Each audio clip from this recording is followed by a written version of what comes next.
Wow, কি সুন্দর গাছ! এইটা একটা আঙ্গুরের গাছ, যেটাতে আঙ্গুর ধরেছে। এক থোকা আঙ্গুর, 2 থোকা ধরেছিল, 1 থোকা মানে নাই হয়ে গেছে আর কি। যা হোক, 1 থোকা আঙ্গুর ধরেছে প্রথমবার, ফার্স্ট টাইম। এবং আঙ্গুরগুলো খুব মিষ্টি।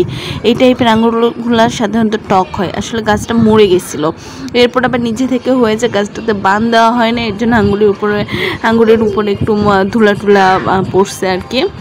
নিচ থেকে মাটি একটু উড়ে টুড়ে পড়েছে, কিন্তু আঙ্গুরগুলো খুবই মিষ্টি, খুবই মিষ্টি। তবে দেশি আঙ্গুর তো একটু বিচি বেশি, এই হচ্ছে ব্যাপার। তবে খুব মিষ্টি এবং রসালো, খুবই মজার আঙ্গুর আলহামদুলিল্লাহ। তো এই আঙ্গুরগুলো দেখে খুবই ভালো লাগছে যে মাটিতে গাছ হয়েছে। আমি আবার দেখে শেষে একটা ডগা মাচার উপরে তুলে দিয়েছে, মাচা বানিয়ে, ছোট্ট মাচা। এটার জন্য সাধারণত বড় মাচা লাগে, একটু উঁচু মাচা হলে নিচে আঙ্গুরের থোকাগুলো ঝুলে ঝুলে থাকে, খুবই ভালো লাগে দেখতে। এরকম মরে যাওয়া গাছ যে আবার মানে হবে এবং সেটাতে আঙ্গুরও ধরবে, মাশাআল্লাহ মাশাআল্লাহ।